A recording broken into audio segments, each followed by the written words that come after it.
Blog Talk Radio.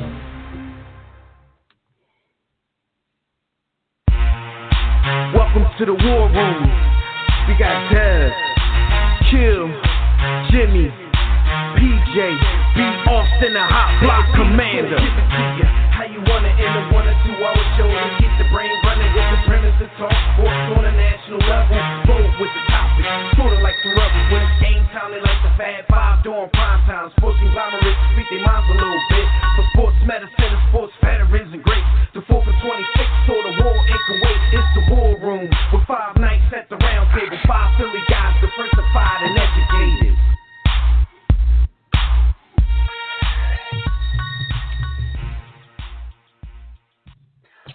What's good, War Room family? You are once again live in the War Room, brought to you by War Room Sports on the War Room Sports Podcast Network. I'm one of your hosts. I'm Dev McMillan, and I'm at the round table by myself right now, staring this big 767 alone until my late brothers get here. But it's all good. I'm ready to do this. Everybody in the chat room right now, because I don't have anybody to check off on, so let me know if everything is clear. Make sure you can hear me. I want to make sure that I'm not choppy, especially since, I'm on here by myself for a few minutes. So let me open up this chat room real quick before we get everything started, just so I can know what's going on. But anyway, welcome to another show. The NBA playoffs are underway. So, of course, we're going to talk more hoops, just like we did last week. But we also got to talk the return of Tiger Woods, y'all. So make sure you keep it locked right here as we talk about this and everything else happening in the world of sports. Look, man, if you want to get in on the conversation yourselves, just make sure you get in the chat room, the JW Philly Realty chat room at blogtalkradio.com/the War Room, or join us on Facebook or Twitter at War Room Sports. You can also call us directly in about 2 minutes when we open up the Digital Extreme Tech hotline at numbers 323-410-0012. But before we get started, as I tell you every week, just make sure that during the week, when we're not live on the air, you check out archived episodes of our show. I'm at warroomsports.com, the War Room Sports mobile app, iTunes, TuneIn, Stitcher, Spreaker, Blog Talk Radio, Google, and most other places you do your podcast listening. Man, it's been an eventful week on all fronts. I know the people, the Game of Thrones people are really excited. It's like a whole new world. They waited almost 2 years for that to come back for its last season. And boy, has the excitement been off the chain on social media. Myself, not fan of the show. I'm not gonna say not a fan. I just don't, I haven't watched it, so I don't know about anything. But I actually tuned in for, the episode that came on this past weekend, and that was odd. Everybody who I know who watches the show, Jimmy the Blueprint included, were telling me, "Oh, I know you were lost," but I wasn't really tuning in to try to catch up on 8 seasons that I never watched. I just wanted to, I didn't have anything to do, so I decided to go ahead and check it out. And it's hard to be completely lost in today's day and age because of social media. I pretty much know everything that's going on that show anyway. So, just watching one episode this late in the game and being privy to a lot of Game of Thrones conversations, it wasn't terribly hard to follow. I will admit that I fell asleep, but it had nothing to do really with Game of Thrones. It has everything to do with the fact that, I'm on old man status right now. And every time I sit down and try to watch something, that's pretty much what happens. So Game of Thrones peeps, don't take it personal, because it was not personal. Not a knock against your show. I just, it just happened that way. And I'm trying to get this chat room open right now. I'm having sort of a difficult time. So who knows if everybody out there can even hear me. I usually check off on my people in the chat room to make sure that everything's going right as far as my audio is concerned. But since I'm having issues getting the chat room open, I don't even know if that's the case or not. So bear with me here. Hopefully everything is good on the audio side. Hopefully you guys aren't sitting there listening to a bunch of chop while I try to get everything together. But if you are, please forgive us. Please forgive us. It is not intentional. Yeah, the chat room is doing something funny right now, so I'm not going to be able to check it off on those folks. All right, let's see if that works. All right, anyway, we're here to talk sports, and what I'm going to do, I'm going to switch it up anyway.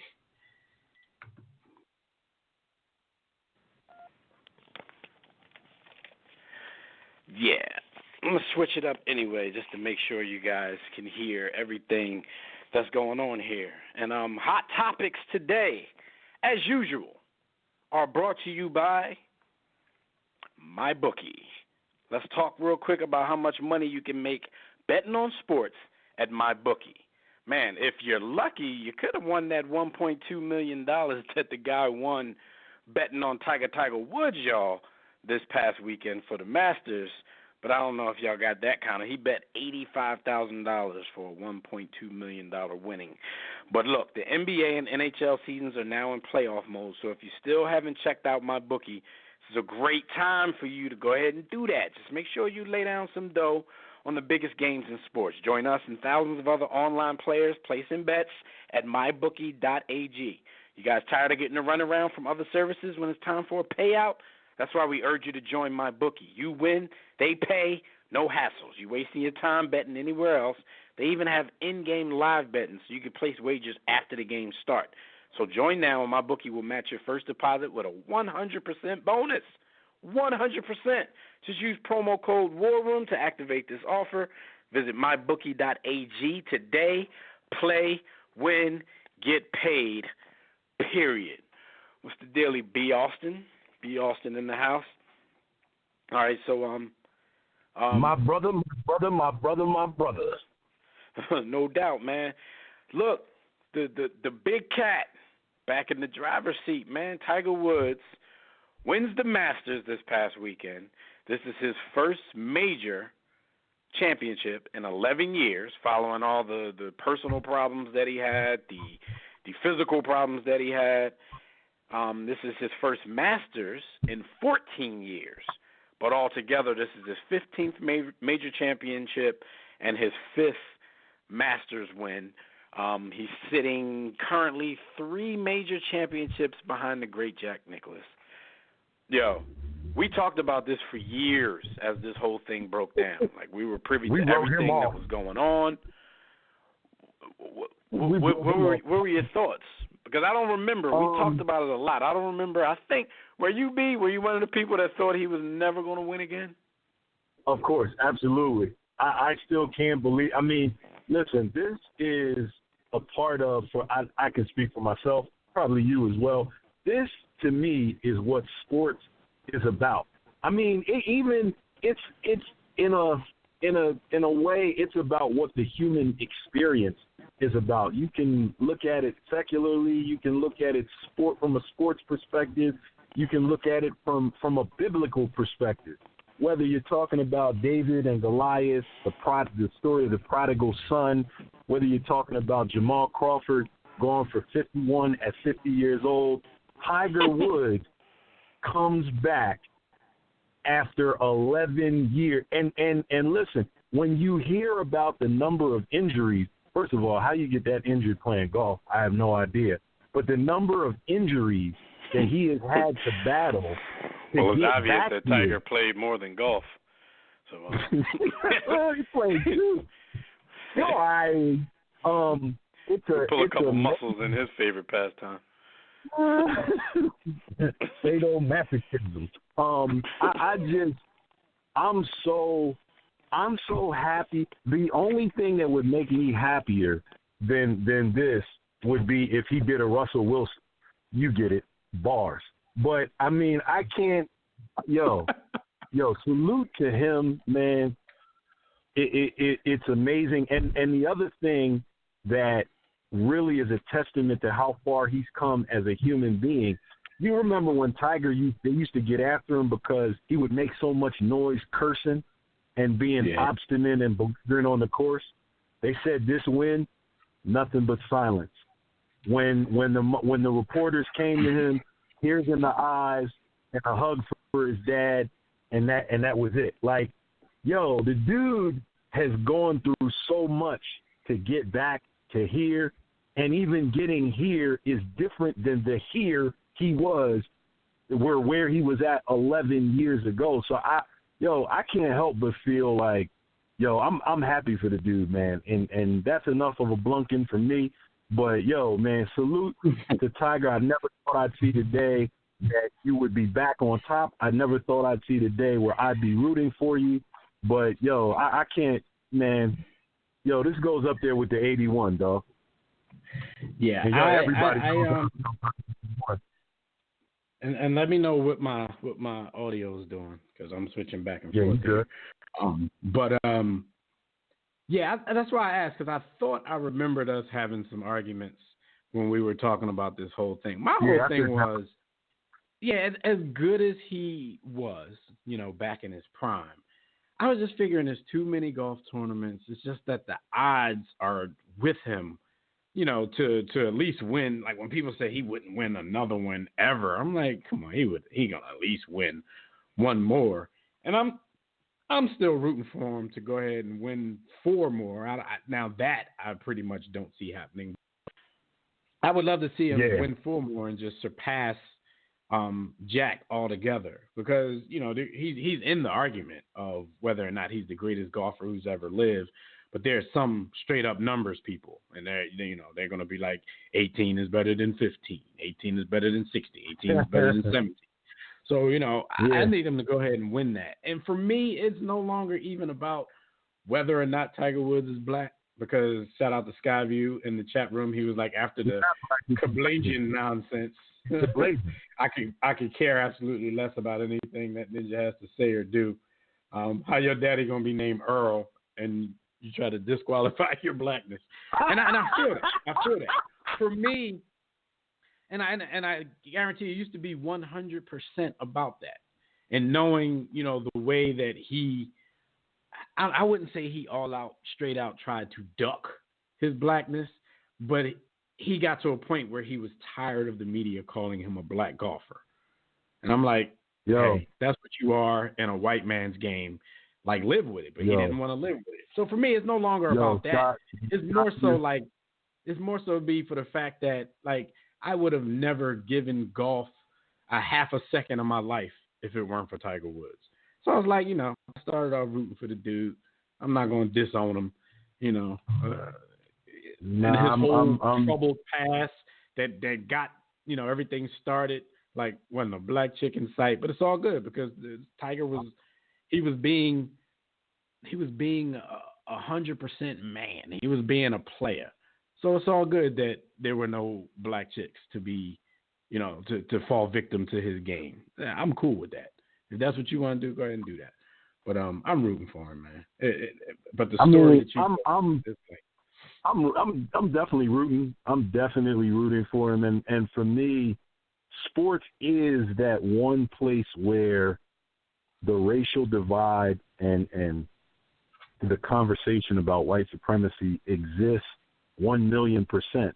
But it's also a place to me that transcends all of that on certain occasions, man. Like if you are engaged in a sport and we playing as human beings, we playing as men, I can appreciate a man, a human being, or a woman for that matter, just someone who is a master at their craft, who overcomes, who, like, all of that stuff moves me spiritually. And so I can look past a lot of times, not all the time, a lot of times look past race. And this is one of those instances where I just see him as a participant in an amazing sport, a sport that I'm not necessarily the biggest fan of, but I recognize the tremendous feat, and it's to be saluted.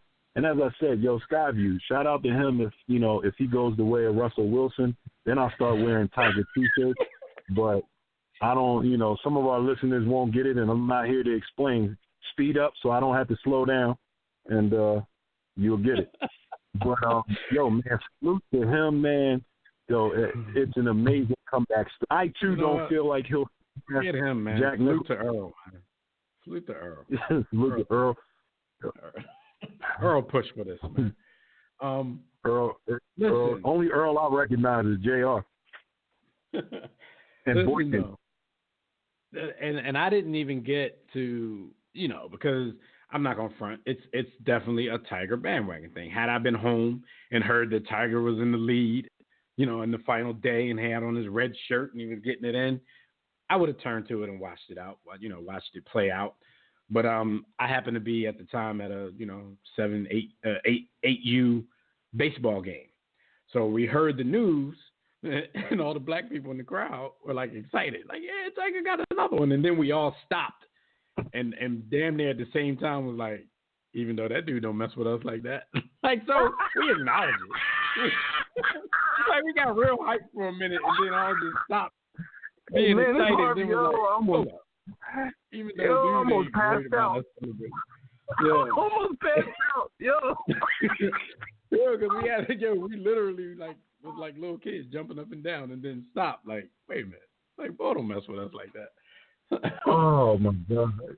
But Jim Nantz said that this is the most memorable moment of his broadcasting career. That's a big deal because Jim Nantz is one of those dudes that he's a Bob Costas type. Like, he's one of those cats that you think of, like big sporting events. You hear Jim Nantz's voice. Even in golf, you hear his voice. He'd be whispering, but you hear his voice. So he said on Sunday, he was like, it was the best event I've ever covered.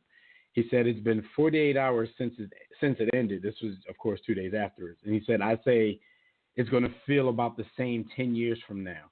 He compared it to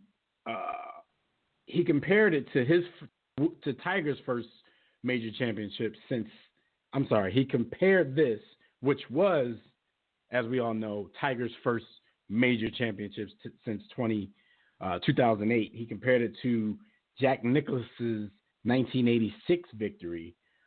He said with one difference. He said while Woods was in the last grouping on Sunday, Nicklaus was ahead of another four groups. So he said Sunday basically had the scene at the final hole. So it made it more dramatic because Tiger didn't go first. Like with Jack, he go in the earlier grouping, he finishes before, and then he just has to wait to make sure nobody comes up and passes him. So it kind of takes the drama out of everything. But this one, since Tiger was last, in the last grouping, it made it way more dramatic. Yeah. So shout out, like we all said. It's good to see the dude back in the winner's circle again. I said the winner's circle like he was a horse or something. Anyway, your man Russell Wilson, speaking of him, he got an extension from the Seahawks. I don't know if you guys remember from last week, but Russell Wilson had given the Seahawks a deadline of like midnight, April 15th. He gave them a tax day deadline to get a deal done, or otherwise he wasn't going to negotiate the contract any longer this year. So he got a 4-year, $140 million extension, $65 million signing bonus, but $107 million of the contract is guaranteed, which now makes Russell Wilson the highest paid player in the NFL. Russell Wilson, who everybody believes is a cornball brother, he announced it by going on his live, like while he was in bed with Sierra, with like 5 chains around his neck. Like it was kind of weird. Like, we got a deal, y'all. Did you kind of feel like? We'll talk about the contract in a minute, but did you kind of feel like it was just too much? Like, people share too much, in my opinion, on social media. Like, no matter how famous you are, I don't really need to see you and your lady laid up in bed. I don't even know if you had clothes on, because what we saw, we saw covers and we saw skin. So I'm like, is this too much? Like, all right, man, you're rich. Well, I mean, you got Sierra. if you want to take the context conversation to there, yeah, of course, everything is too much. Everybody under the age of 35, for real, based on social media, is corny. Like, you're all corny because you're at some level, you suffer from what the great poet and philosopher John Jackson, a.k.a. Fabulous, said. Like, money ain't the root of all evil. Attention is. Like, that's what we're dealing with. So that's what that comes from, like, with Russell. And Russell is one of those people where at this stage of the game, I feel like sometimes, based on the Cornball Brother label, he feels like he has to validate his coolness. You know, I don't want to say validate his blackness because, you know, he did a revolutionary act, which you and I know what it is, but we won't get into that. Like, he did a revolutionary act most brothers aren't up for, so salute to him for that. But he knows the perception of him is that he's the Cornball Brother. And so I think he overcompensates for that. But just generally speaking, the world is too enamored with giving us a view into their lives via social media. Like, it's stupid. The world, Craig. So, the world. Yeah. I mean, but, salute to Sierra. I wish I could have seen her goodie. Being bars. Being, you know, giving a view, being semi-transparent, like, that's one thing. But, you know, I can't see, like, there's no way on God's green earth that you're ever going to see me in any videos on social media laying in the bed with my wife with, you know, just skin showing. Like, it's I don't know, man. It's getting weird. Like, I don't live, you know, just like you and both of us, we haven't in decades. We don't live where we're from. So, you know, a lot of people even ask me that, like, you know, why do you post your kids so much on social media? Because a lot of their family would miss them growing up if not for that. You know what I'm saying? So right. That type of thing is kind of the main thing that I use it for now, if it's not related to War Room Sports. But yeah, some people just be doing way too much. Like, we don't need to be in your bedroom. Shout out to you. Congratulations for getting that money, being the highest paid player in NFL history. Now, that title, we know that comes with whoever gets the contract last. So yeah, whoever goes after Russell Wilson will be the highest paid player in NFL history. But what do you think of his contract in comparison to what you think of him as a quarterback and a football player?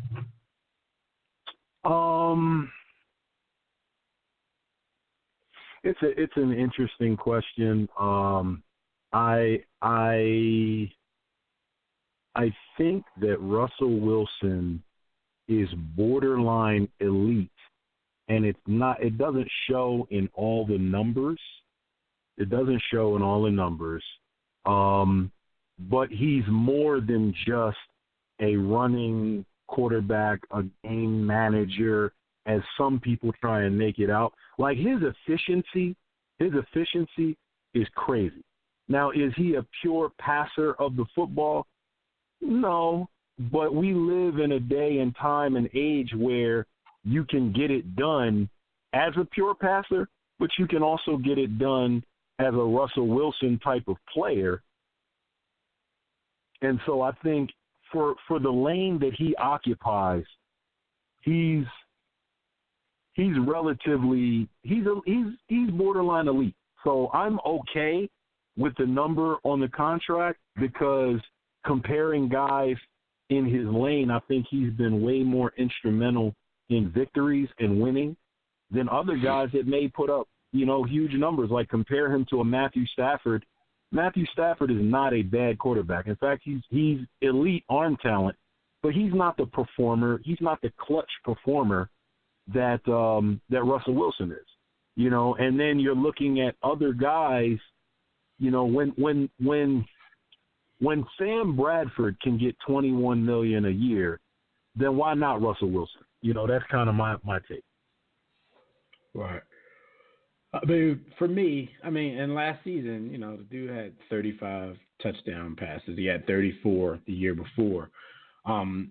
He's never going to give you he's never going to give you the super high yardage that you're looking for. I think he has been a 4,000 yard passer before. He had 2 seasons where he, just went over 4,000, almost hit 4,000 the year before, and last season it was around 34, almost 3,500 yards, but at a 65.6% completion clip. So, yeah, I've always thought that the way a lot of fans viewed Russell Wilson, I've always thought he was a little bit overrated for the way that they view him. And, in this league, and not even just in this league, just in this society, the way people are, once you get that Super Bowl ring, people just look at you differently, not even taking into consideration how it was accomplished. Because back then, Russell wasn't really, the catalyst for the team. It was the defense. And that Super Bowl was decided long before dude even threw for 50 yards, let alone the 200 that he ended up getting. But since that defense has started to dissipate, like you go from years maybe 2015 to last year, 2018, like this team doesn't stand a chance without Russell Wilson and things he does, especially moving outside of the pocket and the plays. Yeah, he plays. He definitely makes plays either with his legs or escaping the pocket and looking downfield. Is he top 5? Absolutely not. Absolutely. Is he top 10? Some years. Some years he's top 10. Some years I would put him as high as 8 or 7 or 8. Other years not so much. But I understand why this contract came, and I'm okay with it based on where I see other guys ending up with more money or equal money. And it's like, this is what the market is in this day and age. So I'm not mad at it. And hell, the guy that some Eagles fans consider the greatest Eagles quarterback of all time, which clearly isn't the case, he never passed for 4,000 yards. So, we've seen guys that are considered elite can't hold a candle to Russ. I'm okay. When you say that out loud, though, you're going to have to say, well, football's changed. It's in game now, but they're going to forget how they used to clown them because Andy Reid would never run the ball. Even when we had good running backs, he would never run the ball. People dropped that ball 60 times some game. Yeah, so shout out to Russ and Sierra and Little Future and their other kid. Future been getting hammered online ever since this happened. But his son, in the photos of them signing the contract together, he looks happy. He a very rich father figure. Yeah. Yeah, you know what? And I don't know if this was real or not, but I heard a few weeks ago that Sierra and Future were beefing because Sierra wants to change Little Future's name to Russell Wilson Jr. Yo! No, that's not true. Because I've seen, I think in this instance, I'm pretty sure Future's, probably not the greatest dad. But I find myself defending dudes sometimes because it seems like he really trolls with this situation. I only saw that report once, and it was those websites you never heard of. They'd be killing Future. That would be the ultimate troll move. Like, we would have to. Yeah, that was disrespect. Future had to OJ somebody. Come on, you can't do that. Yo, that's the OJ. That's the OJ, yo. You can't do that. We're not saying we condone it, but we understand. But you get the OJ. You can't do that, man. You cannot do that. All right, so let's go to the phone lines real quick because this next segment is going to be quite interesting. So let's go to the phone lines. We got the homie Tobias on the line calling from Arizona. What up, Tobias? Roll down. Hey, what's going on, fellas? What's good? How are you? Man, if I had y'all hands, I'd cut mine off. But here's the thing, man. All right, first is Russell Wilson thing. it's all you're right. When you win a Super Bowl in the NFL, you're a made man. He has a Ben Roethlisberger type career, where it's that you want this for your quarterback, where he didn't have to be the savior day one. Had a great defense, damn good running game with Hall of Fame running back like Ben had with those things, and so he was able to grow. So once the defense and the running back gets old, he able to be ready to perform and be that guy. And many young quarterbacks don't have that luxury. And I think, and who knows how Russell Wilson would have been if he was thrown in and say, hey, you have no defense, no running game, and an idiot coach, go for it. And I say, well, you know, and I think that helps. But you had to pay the man. Like I said, Jimmy, gee, with that a half year of playing football to get $27 million a year, Russell Wilson should get that money. Yeah, that wasn't even a half a year, yeah. No, but yeah, he'll play a good half against the Jaguars. He gets a back deal. I'm like, but people mad at Russ.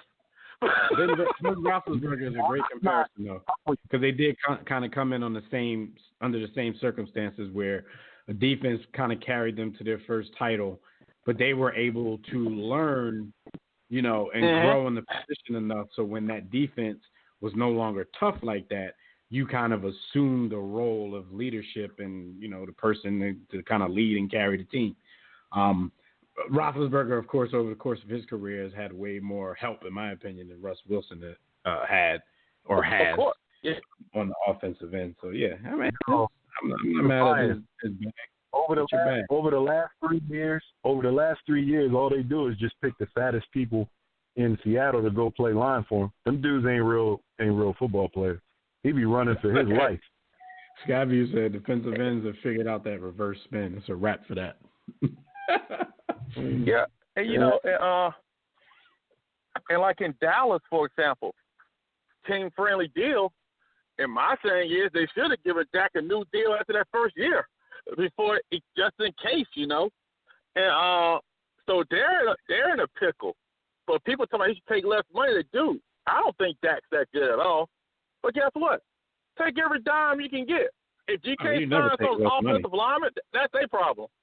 Even if you trash, you don't take less money. That's what I'm saying. Yo, I feel him, to be honest. Like, Dak shouldn't take less money, but I feel like Dak is only worth $13 million a year, if that. Damn. Dallas, though, man. Everything's bigger in Texas, even the paychecks. Yeah, he ain't that good.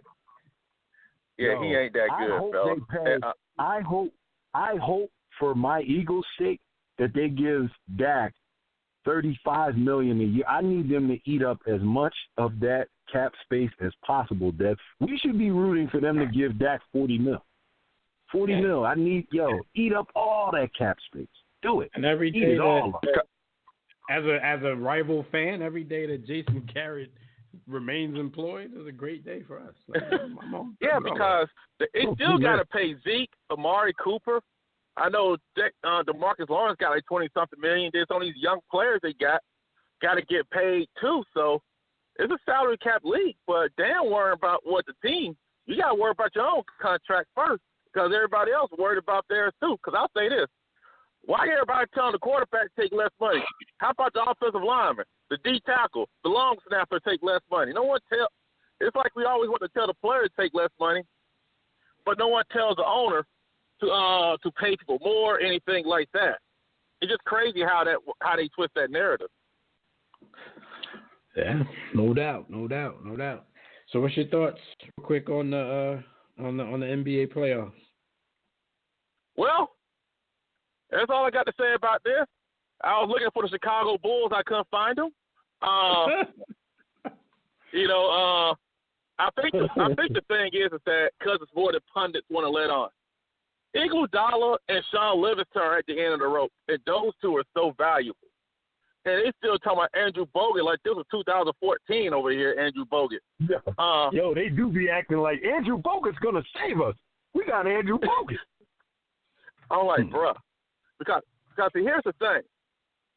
See, people get hurt. Boogie, because if you miss your shots, you could dump that ball down to Boogie, and he could get you some buckets. And I think they act like this is at the same team. Houston has some horses that can run like Fareed, who may not be a scorer, but his style of play. He can switch on people. Capella can switch. And Klay Thompson has to work on defense because he's always on the best offensive player. And I got a hot take for you. Steph Curry is the greatest three-point shooter ever. But what was his great playoff moment? Last season. Oh, you mean it's difficult. I don't know. They're difficult to come by though. When this team is, I'm not even gonna say dominating though, because they've been pushed in plenty of series. I don't know. That's a good question. I mean, I guess the voters and all of that agree with you too, because at least in the finals, like he hasn't won one of those yet. Like I still think like the first one Durant won, that could have gone to either one. You know what I'm saying? Yeah. I'm not knocking Steph for not having a Finals MVP, but I think that by not having one, that's kind of showing you that his individual moments are probably lacking in the playoffs. But hey, he got 3 chips. They win. Working on it. And that's the thing. And like the East, I'll say this real quick and hop on the East real quick. The Warriors, you can push them around. You just got to make people that make those shooters work on defense and just muck it up. And I think Houston could do that. But I think in the East, like you don't know until the next round, because those first round series, the Philly one's going to be a close series. And I don't think y'all got Brett Brown going to make it the next year, to be honest with you. But I think they need a coach who's a leader of men, who will make sure Ben Simmons is in that room. Do something to help Joel Embiid physically. Like maybe hire the Phoenix Suns trainers, something. Because the team has talent. Elton Brand's a sharp GM, but I think they need a real veteran who's a leader. Yeah, they need a veteran who's a leader. I'm gonna tell you something, Tobias. I thought they were getting that with Jimmy. I guess they weren't paying attention. Like Jimmy, they didn't watch those Bulls games. I don't want to disrespect the Warriors as the champions, and a team that has won 3. Like I see the chinks in their armor, but you still got to go and beat the champs. And as much as we see the ability of the Houston Rockets, I'm still not in a place where I can forget the fact that I have seen James Harden go from being a descendant of Michael Jordan to I don't know what that was. Keith Bogan? I've seen James Harden nut up and just lose it all. So it's like I don't want to crown the Rockets before seeing them do the work. And you got to keep Chris Paul healthy. Like, the other problem is, I got every year he's on his last leg. Don't know it. Yo, he injured. Y'all just don't know it. I'll say this, and I'll run because I got other people. The Rockets' problem is analytics. Now, analytics is great. Don't get me wrong, but if the 3-point ain't working, the mid range ain't that bad. And I think that they only shoot threes or lay up and dunk. So it's actually easy to defend them, because that's why the Spurs used to always beat them, because they run them off 3-point line, because they know they're not going to take a mid-range jumper, and you got a big man in Tim Duncan waiting on you. And so that is their Achilles heel. And that's why I think Chris Paul is important, because he will take that mid-range jumper, and he will also rough up Steph and make things difficult. Because Steph, when he's going, he will hot dog on you. But if he ain't got it going, he ain't hot dogging. You got to rough him up. And I think Chris Paul that tight, but if he ain't healthy, they ain't got a chance, man. Yeah, always. I mean, people thought maybe last season, had he been healthy for that Game 7, that they might have won. Like, I don't know. I was personally of the opinion like they had a better shot with him not playing, but. Hey, you guys take it easy. And Draymond Green, you're open for a reason, my man. Take it easy, guys. All right, man. Talk to you next week. All right, later. Skyview in the chat room said, I'm unequivocally a Sixers fan, but Ben Simmons better get a jump shot before he starts talking ish about the fans.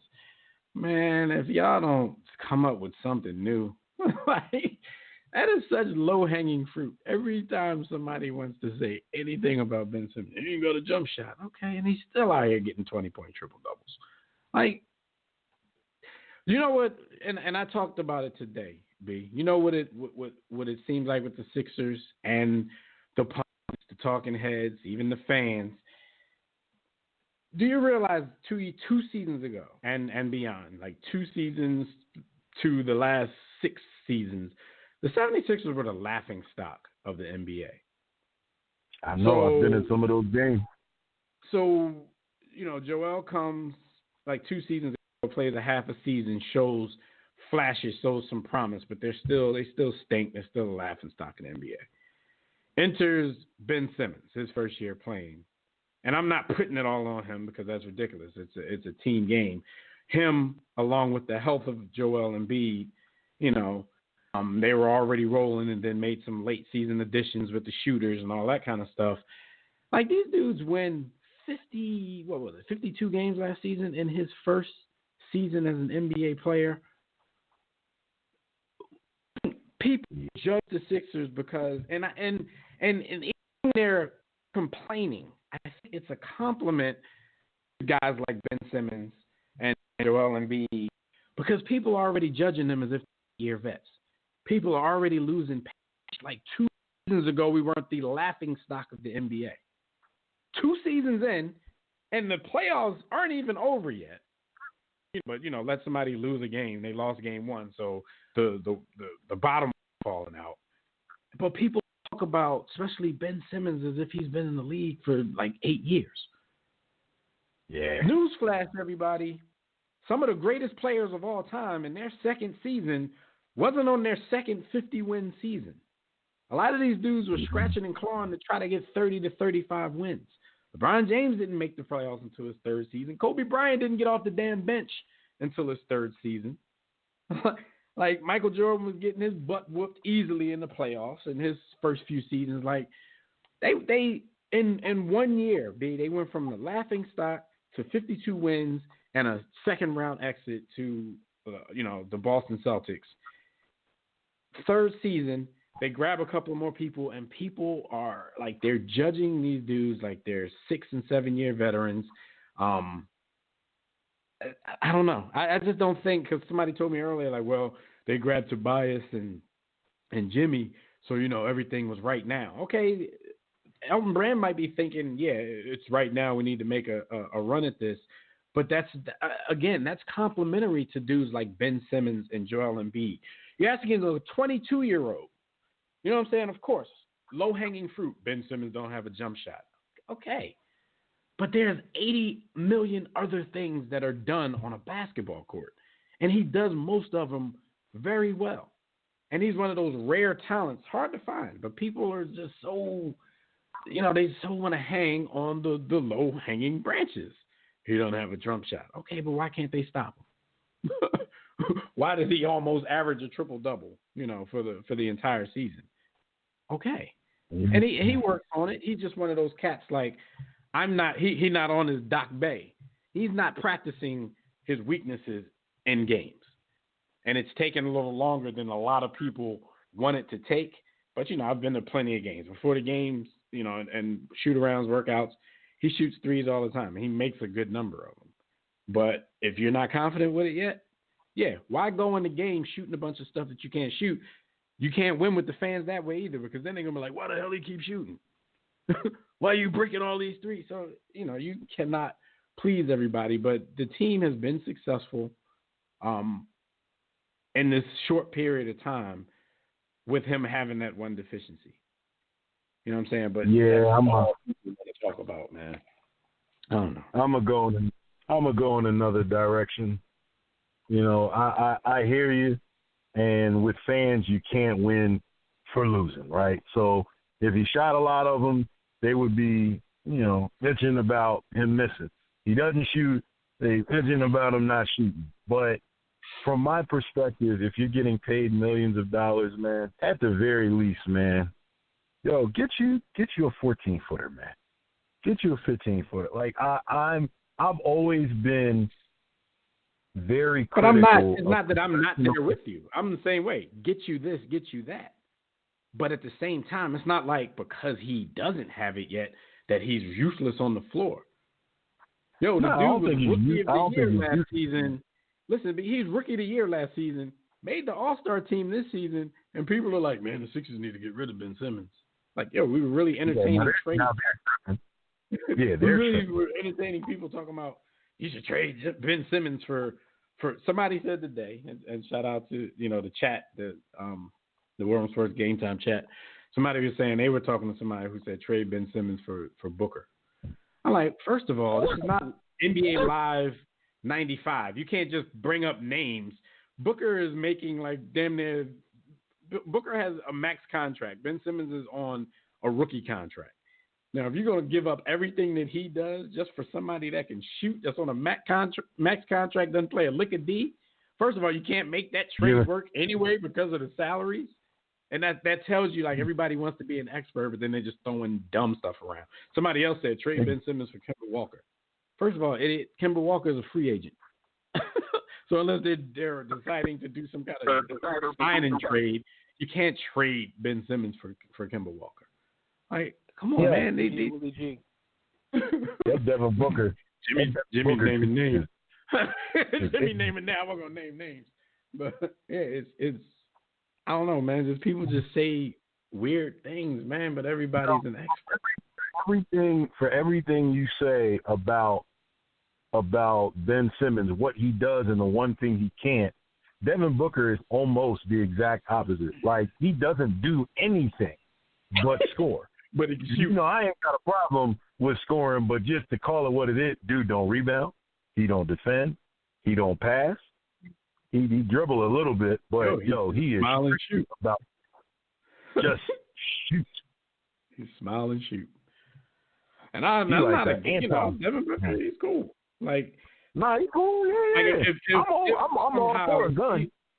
If somehow the Sixers could swing something where Devin Booker would be the replacement to JJ Redick if he moves on, and I'm good with that. But getting rid of one of our cornerstone pieces for Devin Booker, I don't even know about that because Devin Booker ain't gonna share the rock. He's gonna let it fly. So I see him having problems with other cats on the squad. So he'll be the next recipient of one of them Embiid elbows. Pass the ball. Yeah, I mean, I just think the whole thing with Ben Simmons is a bit much. It just needs something to talk about, because like the NBA is mad dramatic.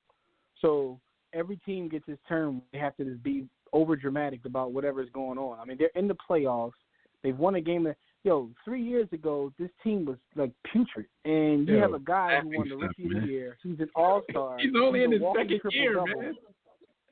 He's in his second year. Like, he hasn't even had an opportunity to like fully enjoy an adult beverage yet.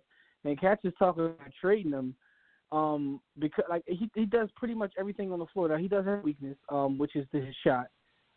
Come on, man. Like, it's ridiculous. Like, Aaron Newell was once the best player in the game a few years ago. What are we talking about? Scotty just said, yes, he has 20-point triple-doubles when everyone else is hot. When they aren't, he looks like a bum. Well, pretty much triple-double depends on assists.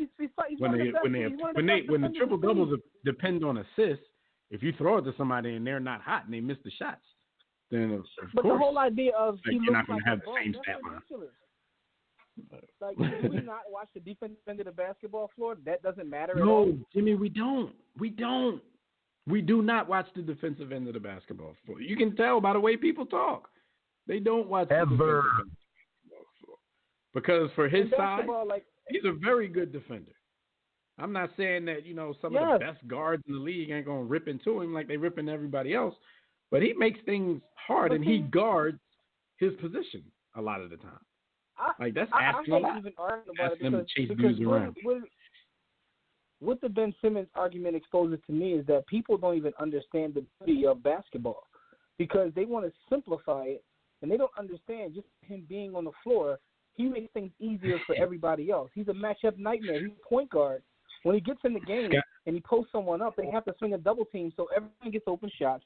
So it's not even just about statistics. It's about if you just watch the beautiful game of basketball and the chess that's being played, the this point. dude, And this Scotty dude is a just prominent said he piece. watches every single game. So that makes it even worse because now, Scotty, I got a question if you know what you're watching. All you talking Because about, just the like game- everybody else, is the lazy analysis of he don't have a jump shot.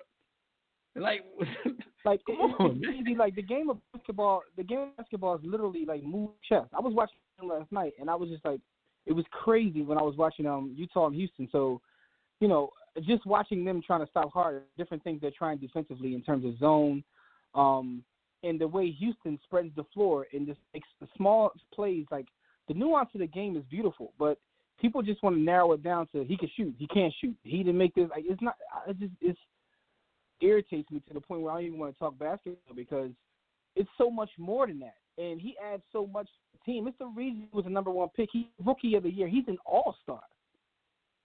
Jimmy, they won 50 games in his goddamn rookie year. And the only changes to the team were him and J.J. Redick.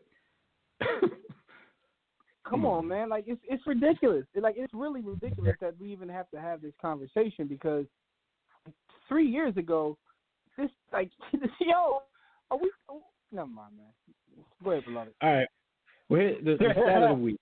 Jimmy, We're gonna save Molly crossover for another time. The stat of the week, man, it's in this series. The third quarter of Game 2, Sixers and Nets. The Sixers scored 51 points, which kind of blew the game open for them because they were only up 1 point at halftime. Now, this 51 points ties a playoff high for a quarter. It ties Jimmy's Los Angeles Lakers. I forgot what year that was. But, yeah, the Lakers held the record before the 76ers tied it. It was March 31st, 1962 is when the Lakers had 51 points in the fourth quarter against the Detroit Pistons. So, yeah, this series has been getting a little bit chippy as well because our quote of the week is also from that one. And this is probably something Skyview would agree with. You could tell me, yeah or nay, Skyview, if you agree with Jared Dudley's quote. He said, Ben Simmons is a great player in transition. And once you get him into half court, he's average. Coming from Jared Dudley, all 4.9 points, 2.3 rebounds of them. But shout out to Jared because he's respected in the league. Yeah, sometimes you got to shoot the messenger.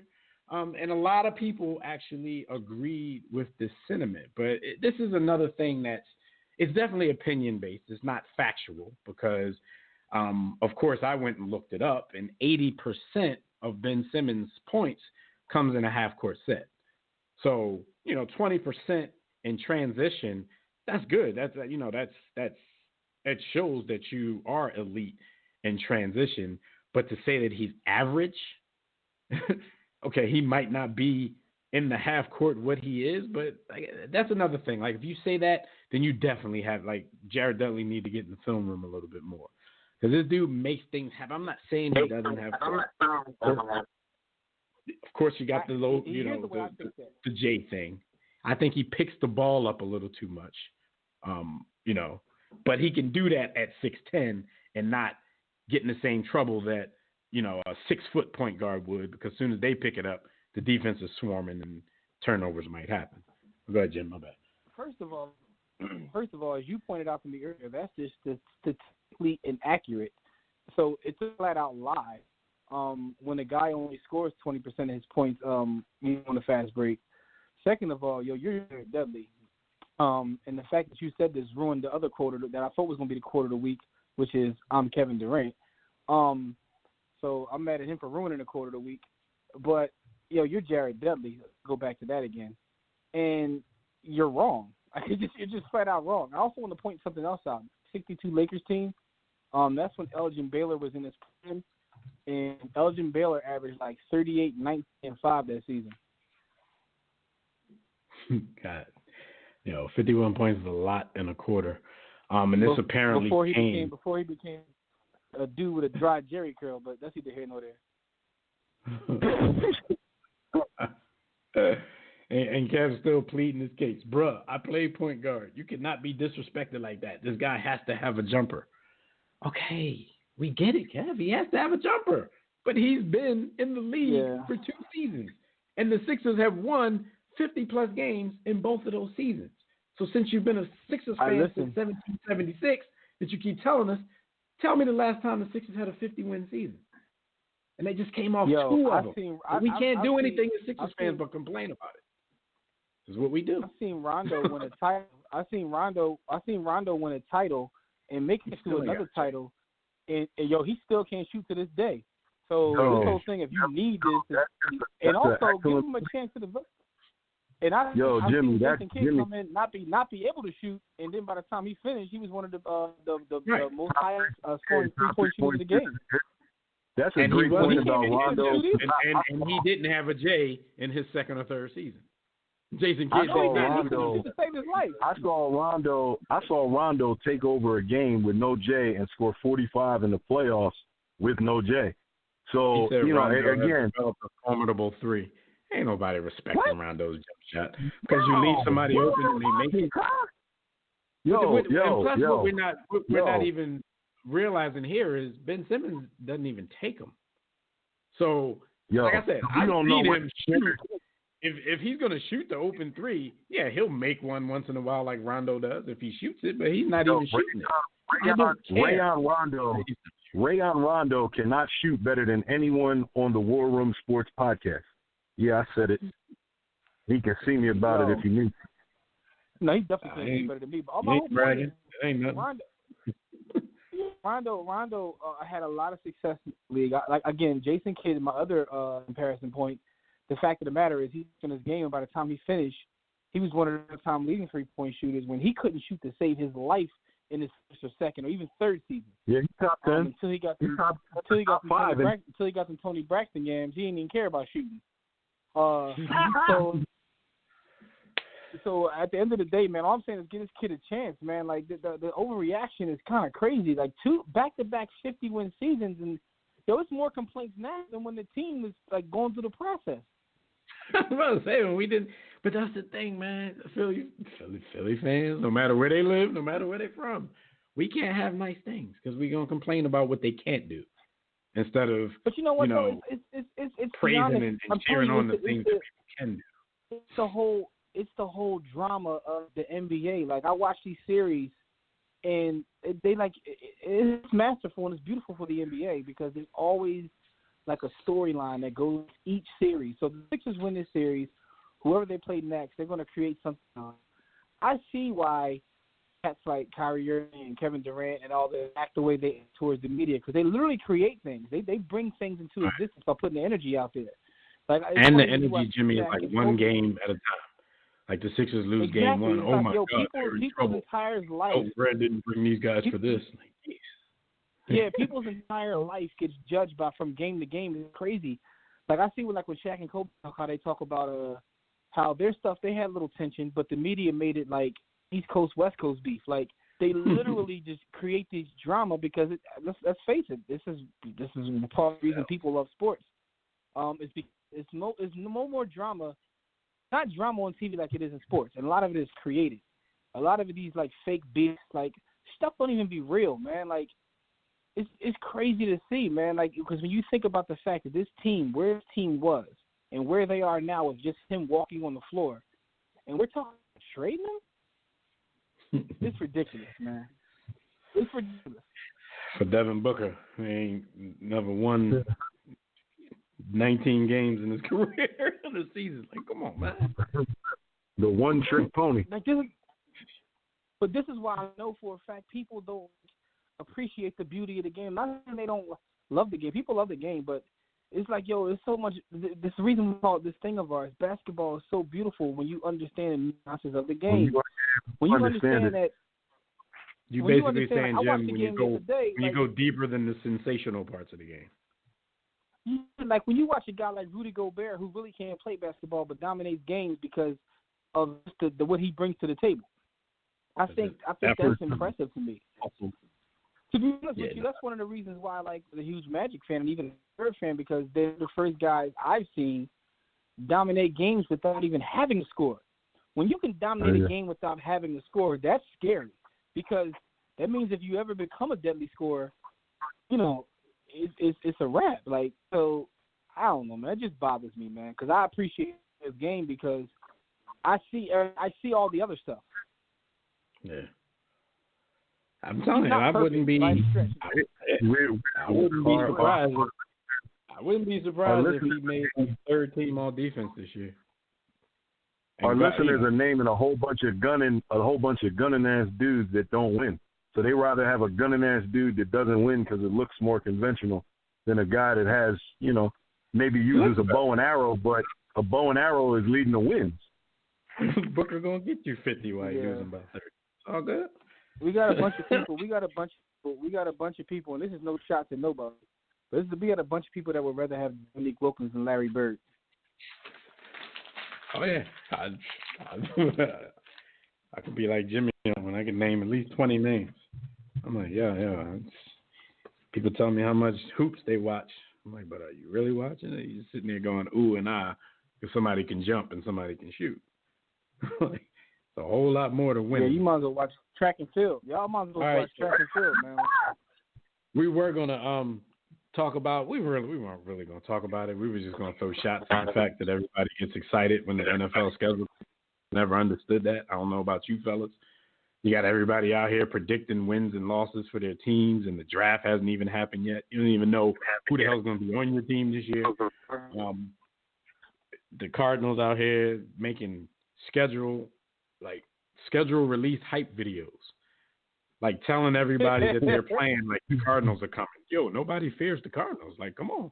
Everybody like, yeah, that's a win. That's a win. That's a win. Like, who cares?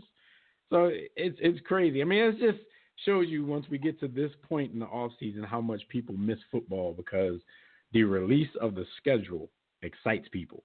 For me, the release of the schedule, all that does tell me, okay, what city I might be in on a certain date when I do 1 or 2 trips for the year. But I'm not like, I just don't get the hypeness about it. I don't even watch preseason football though, so I might just be different. It's like we just talked about. It's the selling these sports, man. Yeah. We're getting to Here we go, man. Where it's like, Skyview says, speaking of Dominique Wilkins, how did Court put Bob Pettit above him on Atlanta's all-time list? FOH Court. I agree with it. Go now that you said that, Skyview, go Google Bob Pettit's resume. And I'm not talking about his stats, but if you just want to go Google their stats, those are better as well. Because he averaged for his career 26 and 16. But go Google their resume. Yo, Bob Pettit put up 26 and 16. Yeah, and I'm a Dominique man. And then we're gonna talk. We can't bash people for errors. You know what I'm saying? Like, in your era, you play against who you play against. So we're not saying better. I'm not saying that if Dominique Wilkins and Bob Pettit met in a later era and played each other one-on-one, like Dominique wouldn't destroy him. But as far as greatness goes, and Bob Pettit never even played in the city of Atlanta, but he played for that franchise. But as far as greatness and that franchise goes, Bob Pettit is the one thing I know about. It's not even difficult. Yeah, the one thing I know about Bob Pettit, even looking anything up, is that Bob Pettit was MVP of the league twice, and I don't know if Neek got one. Neek didn't have one. And Bob Pettit got a chip. I just know Dominique a bunch of. His nickname was the Human Highlight Film. That says nothing about winning. I really starting to understand what kind of basketball fan you are, man. I'm really starting to understand. Yo, Dominique Wilkins is the equivalent of Dominique Wilkins is the equivalent of Vince Carter's first 15 years. Bob Pettit. Listen to this, B. Bob Pettit.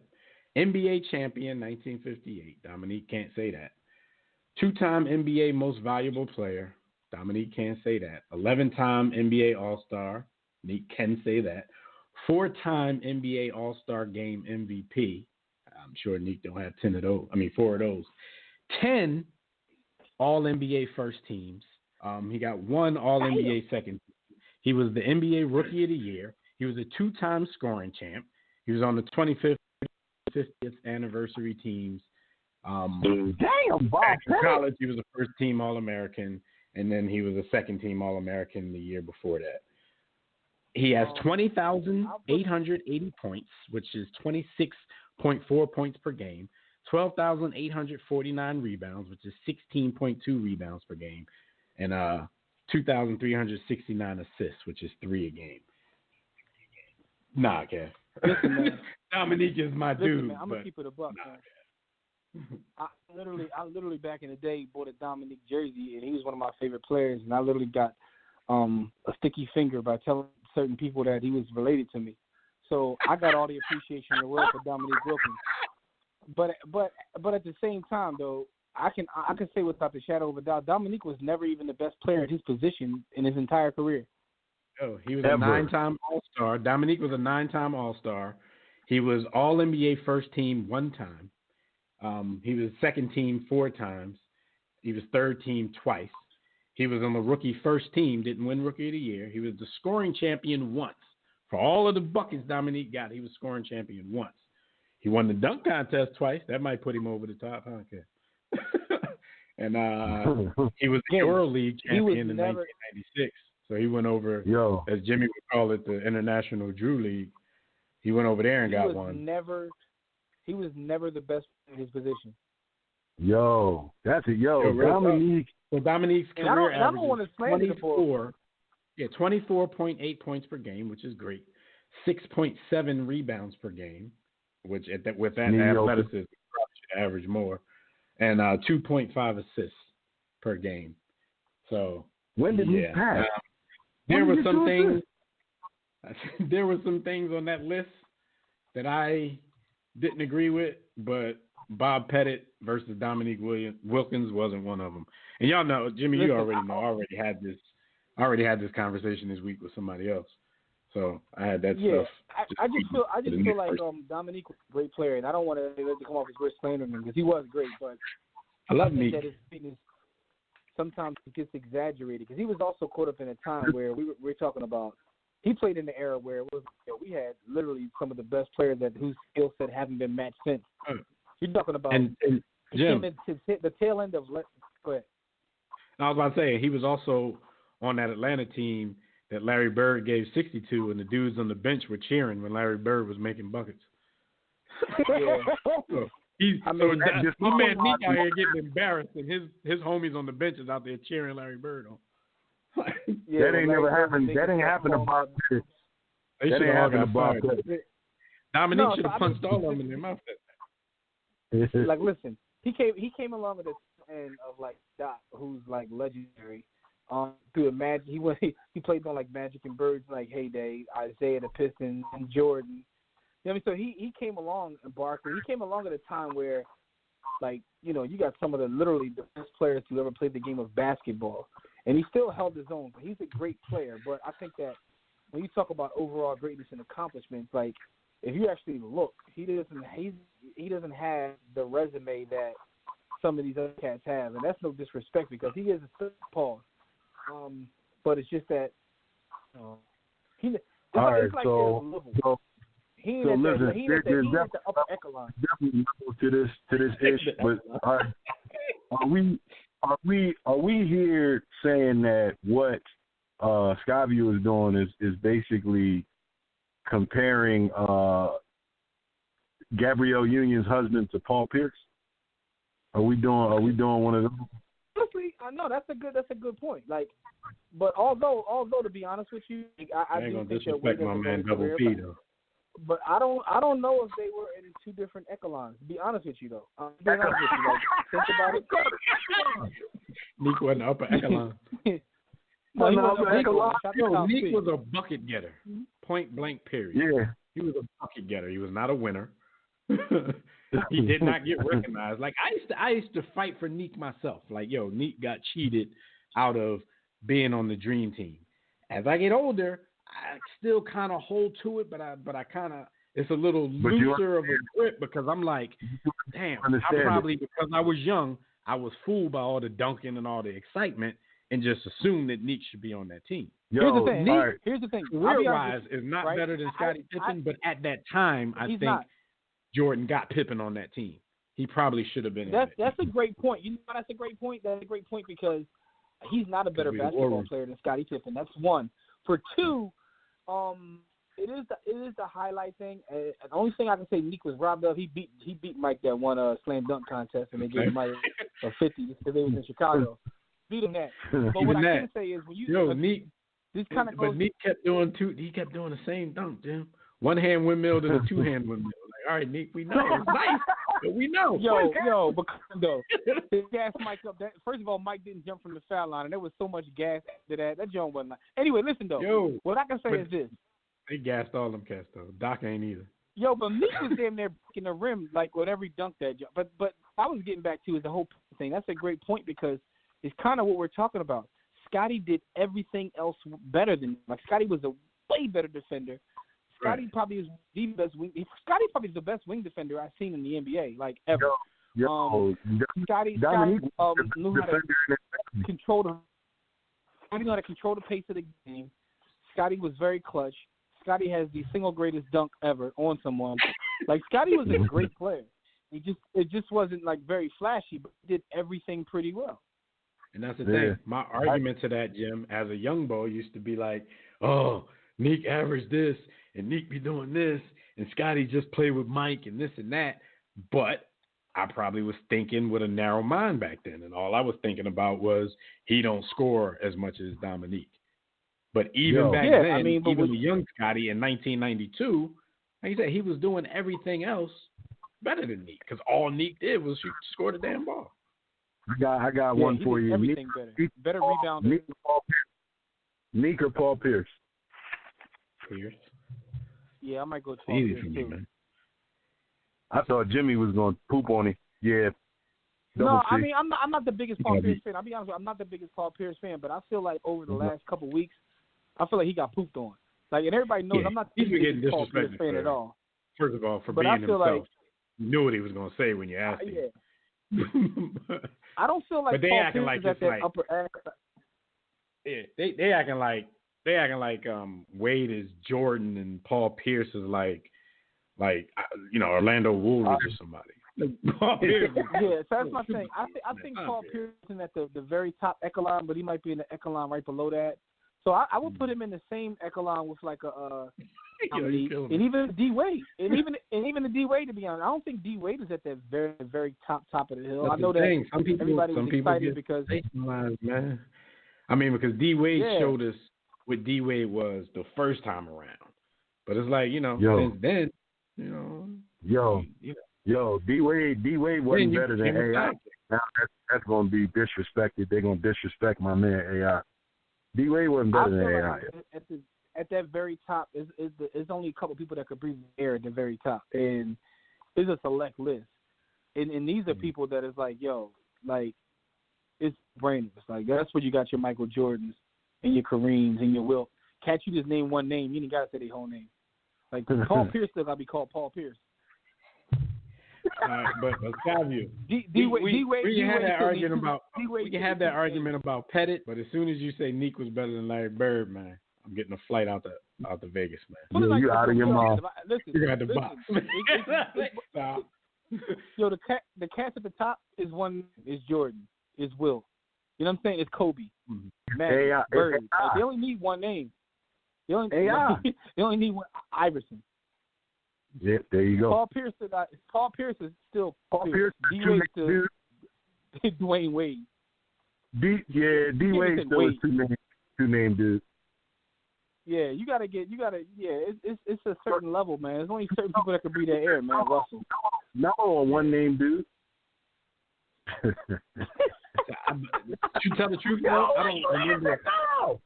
I don't remember the last time I said the name James. Just LeBron. I remember the last time I said the name James. Last time I said the name James, I was talking about Mike James. Mike James. Yo, and to be honest with you, man, watching these playoffs, man, your man Harden, he tried to get in that rare air, and I hate the fact that he's so good because, I hate it. But Harden be embarrassed. But I can't deny it. He step to the side and shoot the joint while you touching his arm and it just go in and he fake and fall to the ground. Like, and he flying around like a fish. Why is he so good? No, He don't even Wussy. play Larry Brown. He don't even play the right way. Like, Yo, Bulls is straight wussy, but at the same time though, like he's damn near unstoppable, man. He's like a machine. Like he just, I just think you can't make him go Jimmy, right. he has offense down to a science. So what Chris Paul said he's before, offensive. That's a great point. in a couple of years, it's not going to be as outlandish as everybody thought it was. Because this dude has offense down to a science, man. Yo, that's a great point. The Bull is literally an offensive scientist, man. Like he needs to get an honorary degree from somewhere. Like he's a basketball offensive scientist. Like because the stuff that he does, Jimmy, you can't tell me that he doesn't study people. To do the things that he does. He has to. Oh yeah, he in the film.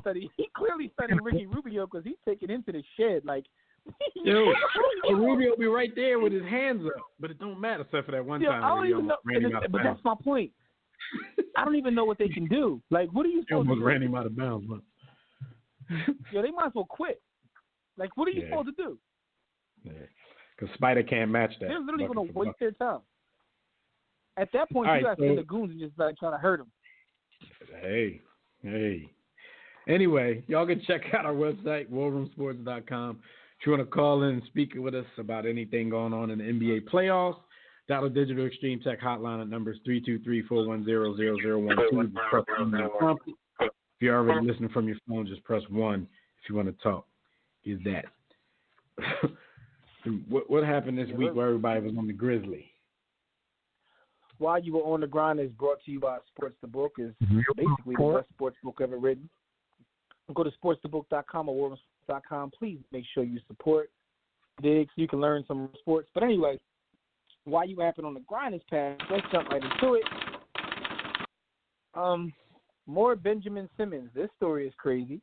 It says that Ben Simmons was out of the game on March 25th, and it was said that he had a stomach virus. But now reports are coming out that said that he had went out and may have been drunk and had a hangover. I know, Scott, you ain't gonna like that. Yeah, I mean, the crazy part is, did y'all see when he was asked about it? Because this report came out from, is it Chris Sheridan of the New York Daily News? So of course, somebody from New York, while they're in the midst of playing a New York team in the playoffs, is going to bring this out and talk about dysfunction in Philly. Said Brett Brown is coaching for his life. Ben Simmons was, Elton Brand wants to trade him. And then he talked about this story. And when Ben was asked about it, as soon as the guy asked him about it, he had this smirk on his face. So I was thinking, like, okay, we're good. Like he seems confident in the fact that it's a nothing story. But then when the answer came out of his mouth, I felt totally different because he was like, "You talking about regular season?" He's like, "Oh no. If we ain't talking about playoffs, and I ain't talking about none of it." So I'm like, okay, this story's true. But the thing is, if the Sixers know about it, which there's no way they can't, because obviously they're saying that the Sixers are covering it up. Like, but what are you really covering it up from? You're the organization. You're the ones that he would be in trouble with. So I don't really look at it as some big deal unless he continues to do things like that, continues to be some kind of problem child. Then, of course, that has to be addressed. But if the Sixers are willing to cover it up and not embarrass him with it, then I don't really see the point in what Sheridan is trying to do now besides distract them during a playoff series.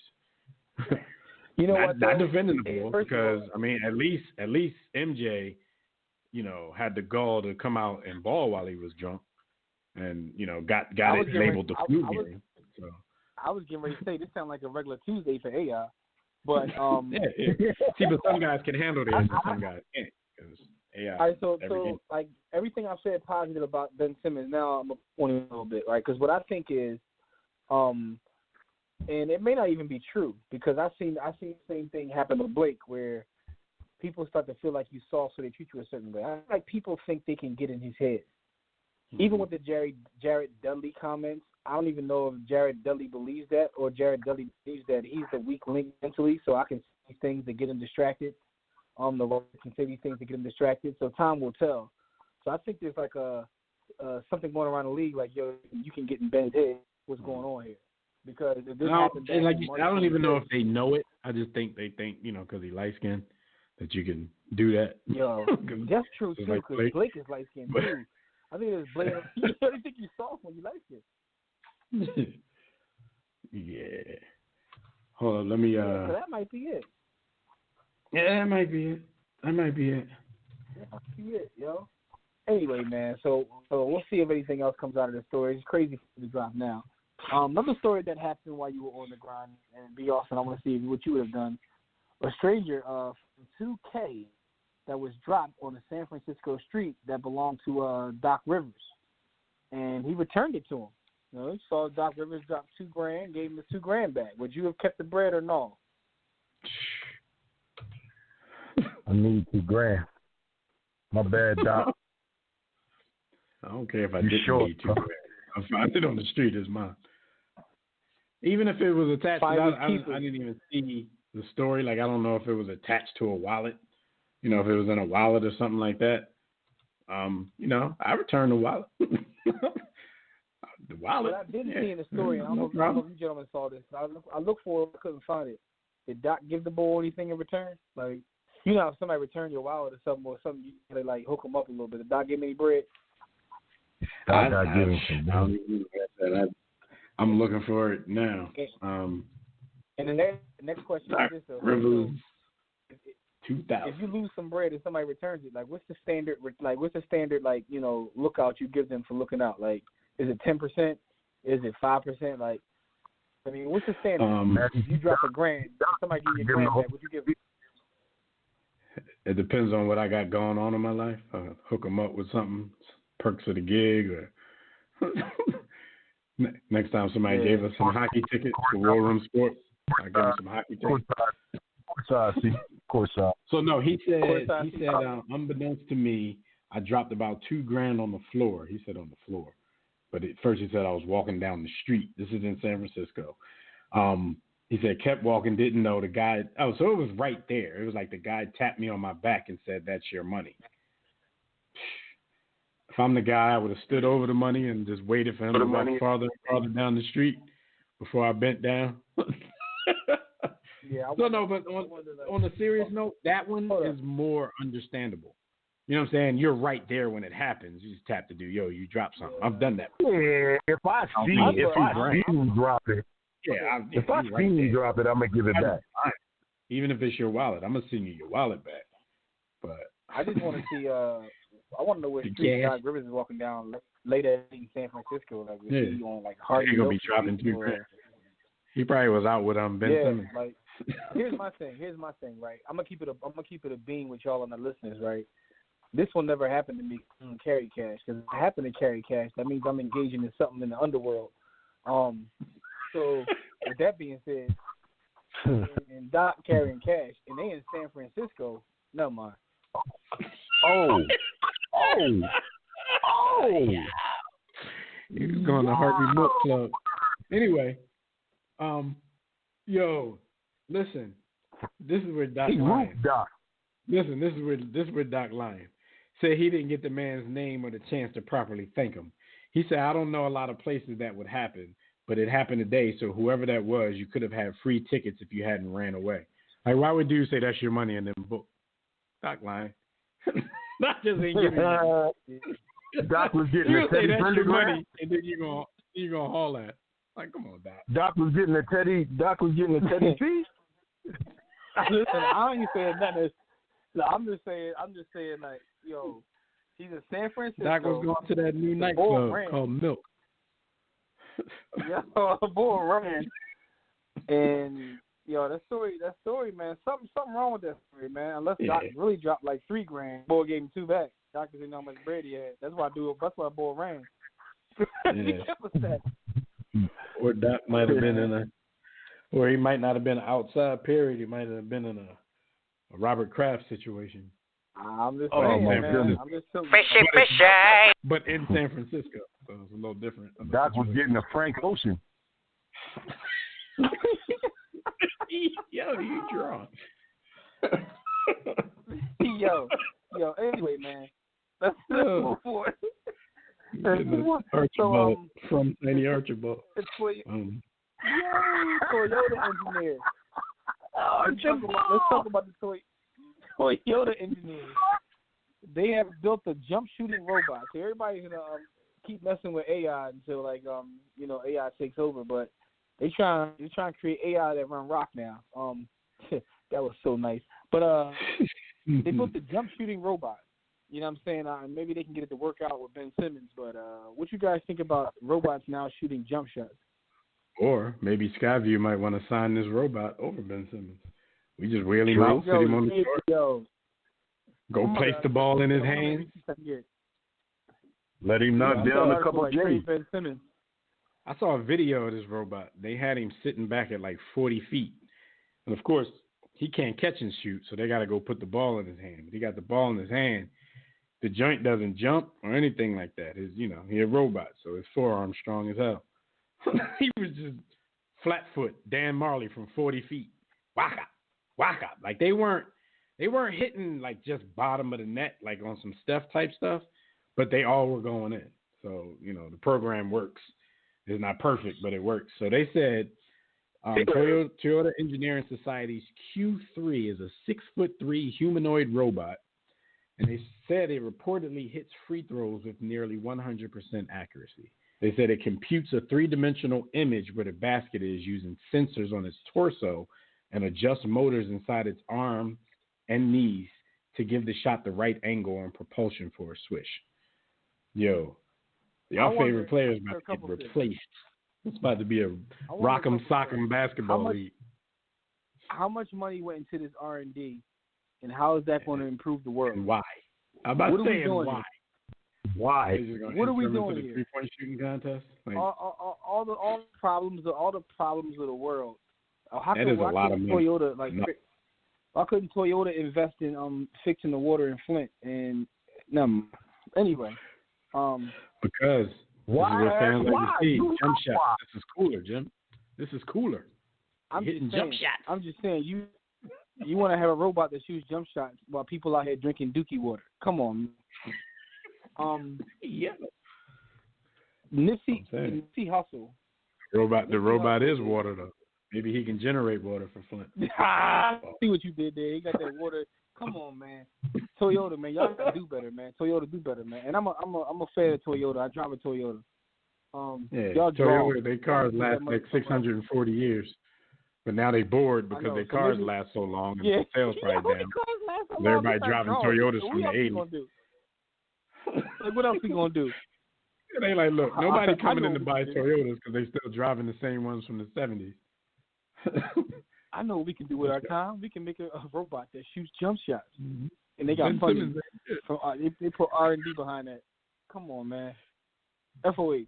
Anyway, let's talk about Saint Nip, man. Rest in power to Saint Nip. For those who don't know who Saint Nip is, we from Saint Nip, Nipsey Hussle. He's now referred to as Saint Nip. So Nipsey Hussle is now a featured player on NBA Live. For what? Yeah, they going real far with the Nipsey love. Why are you on NBA? The Nipsey love is out of control. Why are you on NBA love? With it. Like when I first heard this, I'm like, oh, they put some Nipsey. All right, if I go play live, I can hear last time that I checked, victory lap. They're like, no, you can play with Nipsey. Like you can be Nipsey. And I'm like, he didn't play in the NBA though. Like for what? Never going anywhere, man. Salute Saint Nip, man. Yeah. Yo, the marathon continues, man. That's all I'm saying. Because Jimmy, you always talk about Tupac status, and it might be a sign of the times where it's going to, he's easily surpassing Tupac because of the times we live in. It's just way more stuff to do, way more things for people to get bored. Toyota making robots with J's. Now we got Nipsey and NBA Live. Well, that's because of the sense of community that exists even online. And some will say, well, that's not a real community, but it is. But because I remember when Tupac died and getting the news and sharing the news, you had to get on the phone with people. You don't have to do that now. You know what I mean? It's you get everything in real time. You hear all these stories in real time. A lot of things surrounding Tupac and Big, we learned about later in documentaries and all that kind of stuff. Stuff comes out real time now, so it is a sign of the times, man.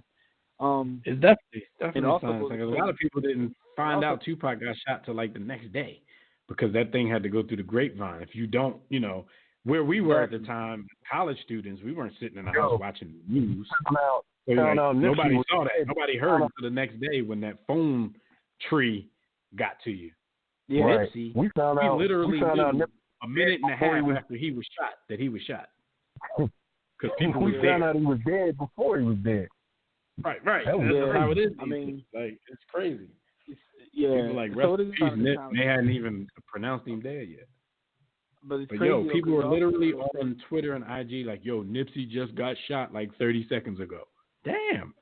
The first thing you did was get on your phone, like, go help the brother. Do something. Listen, man, it's one of these things where it is a sign of the times, man. But it also goes to show you how when you're selfless and you try to help other people, that you know what your legacy will be. Because people also feel like the need to praise Saint Nip because of him being selfless in certain ways. You know what I mean? Like, it's crazy. It happens with everybody. You hear stories in the Tupac thing. Tupac looked out for this person and that person.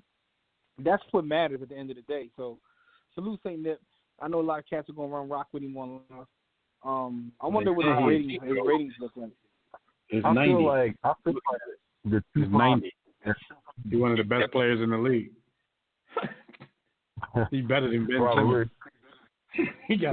I feel like the Nipsey and Tupac comparisons are unfair and unfounded because Nipsey did so much more. I feel like he did so much more than Pac. Like actual activity, actual, getting things done. Man, Tupac talked a lot. He said a lot. He You know what, though, Tupac actually said that one day, though.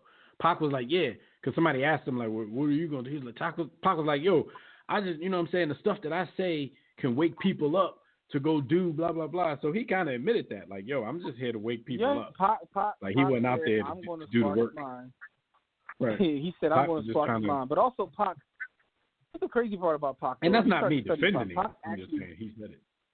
No. Pac did say that. Pac said he said that he's going to spark the mind that'll make sense. He did say that. That's one of his most famous quotes. But also, I don't know. That mind might have been Nipsey. For real.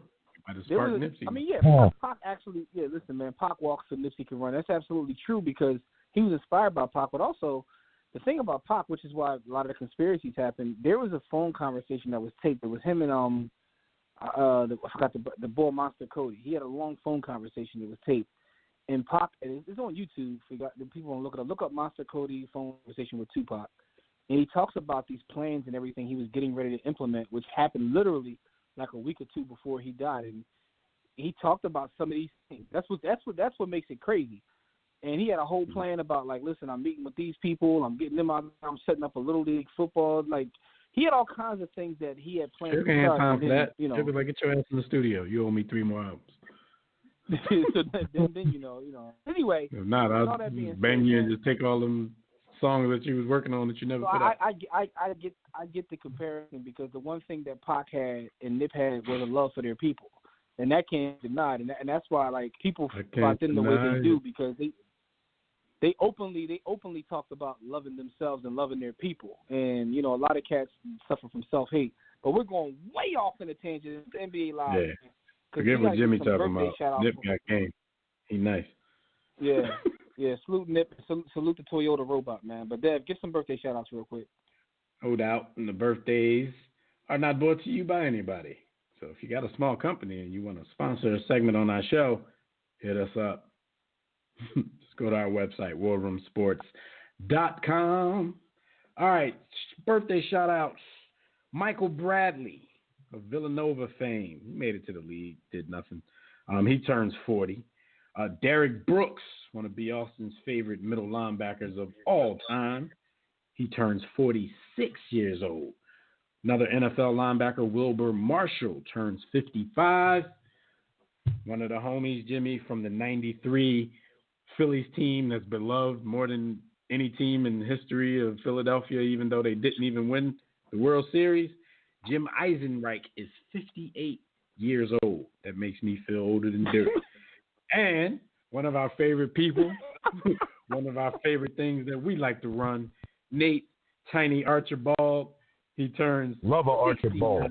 years old. He was the AI before AI, just a little bit taller. But shout out to all of these folks on their birthdays. Salute from the War Room. It's my birthday. Yay!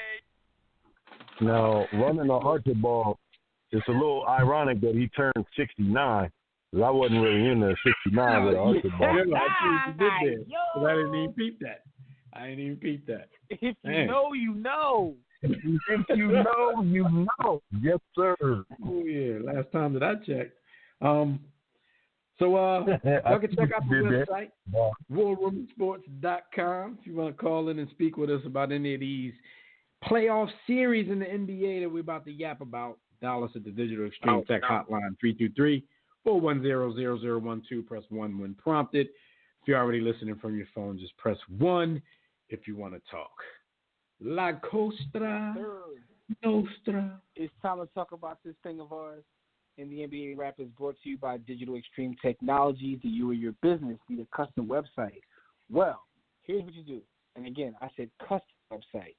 Visit digitalextremetech.com or call 267-205-4203 and tell them War Room Sports sent you and get you a custom website and get the hookup once you mention us, because that's what happens when you mention us. You get the hookup. But it's time to talk about this thing of ours. I might even point you in the direction of an Archibald. Yo, the Milwaukee Bucks are playing the Detroit Basketball Pistons, and it's 2-0 now. Freak is punching on people and very viciously. What do you guys think about this series thus far? First of all, it's a shame. Not that I thought Detroit had any shot in this anyway, but any shot that they did have to make it competitive is gone in the way of Blake Griffin's knee. Blake Griffin, we talked about him recently because so quietly he's had one of the better seasons. A great season. Yeah. That we've seen in a while. And we were sitting here talking last week. I don't remember if it was on air or off air, Jim. We were talking about whether or not he deserves maybe that third-team All-NBA nod in front of LeBron James this year. Now, he gets this far, and he can't even help his team out in the playoffs, so the Bucks are just going to, defecate all over the Pistons. And it's a shame because they could have maybe gotten 1 or 2 games with a healthy Blake Griffin the way that he was playing this season. But nothing they can do with the Bucks right now, and, as they're currently constituted. When Drummond is your best player, it's pretty much a wrap, man. When Drummond is your best player, you want to take a. When Drummond's your best player, you want to take a drubbing. And all I know is you realize that the Bucks and the Freak are gonna run an Archibald on you. Yeah. Yo, the boy, Giannis. Man, last night I don't know if y'all saw that dunk he had last night, but it was similar to the one he had against Ben Simmons. And Thon Maker is his man. They used to play together. I hear they're real close friends. He treated him like a baby last night. Not last night. Thon is young boy. Yeah, because then he blocked his shot. That'll ruin our friendship if somebody dunk on me like that. Like, we used to be cool because he disrespected boy or something. But anyway, man. My question, Jimmy, is when did Giannis get so strong?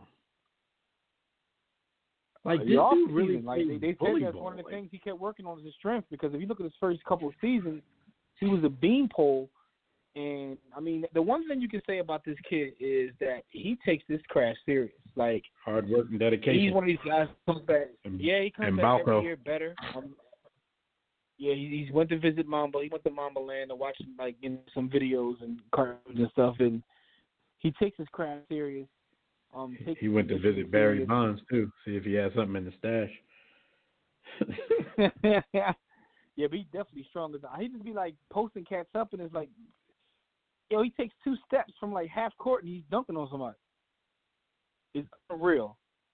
And the crazy part is he don't have no jump shot, but don't nobody care. Anyway, Nah. Yeah. Exciting. Anyway, man. Woo! You see that dunk? The Raptors the Raptors and the Magic, right? So this is the 2 and the 7 series. The Magic actually shocked everybody and got a game thus far. Probably because Kyle Lowry had a donut in Game 1. But I don't know if the series is now remember, tied up 1-1. This is the only series that I called as a sweep. I thought the Raptors were going to sweep them. I didn't like get panic mode. I mean, I didn't care. I would rather the Magic win, but as far as the pick goes, like I didn't get in, panic mode when the Magic won one. I mean, it's NBA playoffs. They all grown men. They gonna get a game, but the cream is gonna rise to the top in this series. And then the second game, they dismantled the Magic and made it look rather easy. Mute, man, he brought out the whole arsenal in that particular game. Yeah, I've never seen him. And then Kyle Lowry bounced back from his donut. He got beat down 25-0 by a journeyman backup point guard. Shout out to DJ Augustine. But Kyle Lowry is good to lay an egg every once in a while. See, but that's the thing. What's his excuse though? He's not a second-year player. So Ben Simmons has had, a couple of bad games against Boston, one really bad game, and then a pretty bad game in Game 1 versus the Nets. And people talk like he's a 9-year veteran who's a superstar and all-NBA player that just can't get it done in the playoffs. It's his second time around, and he was thrown right into the fire. What's Kyle Lowry's excuse? And this is the same Kyle Lowry, Jim, that people were saying, y'all should sign. Y'all should give him the max. All I'm saying is Mute came out that next game with a book bag like the equalizer, and he was putting all kinds of work in. Like, he was killing them cats. I'm like, salute to Mute, man, because he's one of them guys. Every time I watch him play, I'm like, damn, I feel like I forget after each game, like, yeah, he good, he all right. And then I watch him play, and it's hard for me to still put him in that upper echelon where he belongs. He's earned it. I don't know what and it you is. look at him. It is like how reserved his game is. It is how reserved his personality is. Like, you don't, like, you look at a game like that and you're like, yo, this dude has everything. He was running off screens. He was off pin downs. He was taking people off the dribble. He was catching, shooting. He was posting up. I'm like, yo, this dude can score in every way. You don't think of Mute when you think of offensive skills. On both sides of the floor, he does everything. He's the most well-rounded player in the entire league. Like, the ball. Right, you think of professional scorers. You think of like Harden. You think of KD. You even think of Lou Williams. But you don't think of Mute. But then when you look, if you're really looking, this dude has everything. And I'm like, where did he get And he this plays from? defense better than all of those guys. It's crazy, man. Like, he literally has everything in my Kanye voice, man. Everything. Anyway, shout out to Kanye and Nas. But it's crazy because like I literally forget after every game. I'll watch and be like, this dude is amazing. He's a top 5 player. And then I watch it. I consistently shocks me with his play because for some reason I don't know why I just have a hard time holding him up to where he should. So you're saying you watch him play and you be like, he top 5, and then you don't watch him play for a week and somebody asks you about your top 5 and you don't name him. It's just weird like that. Yeah. Every time I watch him, I'm like, he the best player in the league. Like, sometimes I'm like, he the best player in the league, and then like a day later I'm like, he all right. I don't know what it is. Anyway, man, let's talk about the Sixers and the Nets. We talked a little bit about that. They're tied at 1 apiece. Nets got the first game. Sixers came back and ran an Archibald on them and got him out of here. But Joel, game 1. Everybody was in panic mode. Game 1, and it was bad. Like game 1, it always looked like it was one of those games where, the Sixers would get down big. They'd make a run. They get it close. Like, they got it down to 2 at one point, but they could never get over that hump. Usually it was like they get it down to 6. The Nets were going on a little run, and they got it down to 2. Nets went on a run. And I feel that they wasted one of the better games from Jimmy Butler because you saw the aggressive Jimmy that you look for more so than just, because you not always, but you oftentimes see that Jimmy in the fourth quarter when they need it. but this was aggressive Jimmy from start to finish. 36 points, hype, get an and one, scream, like, Jimmy that you haven't seen that much in Philly. And they waste that because Joel Embiid wanted to launch 3-pointers. It was just one of those games where you're like, yo, y'all not even, the effort just didn't seem there. It seemed like they kind of took the Nets. They didn't take them seriously, which I wouldn't understand because the Nets gave this team problems in the regular season as is. So I think they thought they were just going to walk out there and grab one, and the Nets, gave them the business. Now in game 2, they kind of started off the same way, but when the Nets weren't scoring in game 1, the Sixers could have gotten some cushion in the beginning of the game, but they weren't taking advantage of the Nets not making shots. This time around, the Sixers came out hot, but the Nets stuck around because these dudes shoot 3-pointers like it's layups, like it's going out of style. So they stayed in the game, made a game that looked like the Sixers were dominating a 1-point game at the half. And then did y'all hear about the Brett Brown halftime locker room shenanigans? According to the team, Brett Brown, who's usually a reserved, nice guy, probably too nice for his own good, they said he walked in there, cussed them out, lit a fire on them. People like Jimmy Butler kind of turned him on. He was getting goosebumps. Jimmy got moist while Bo was cursing him out. He gave a Mel Gibson Braveheart speech. Right. So what do you do now, Jimmy and B? Like, you've done that already. Like, that can't be. That's one of those things where, all right, every time they're not playing well, he's gonna go in here and rip them a new one. Like, it's gonna get old. It's not gonna have the same effect. So if that one curse out doesn't last them at least throughout the rest of the series, let alone throughout the rest of the playoffs, like, what do you do now to get through to these guys? Because the Sixers seem like that kind of team, so talented, but they need a kick in the ass. They're too talented to need a kick in the ass to go out there and kick somebody's ass, but it seems like they need that. So what does he do now if they come out the same way? Yeah, they say Pat Riley was a master motivator. He could, like, draw and, like, do random stuff to get his team up, like hide money, all kinds of weird stuff. If you read the stories about Pat Riley, him and Phil Jackson were the two best guys at unconventional motivation. Yo, Phil Jackson will put a picture of your mom up there and say, Phil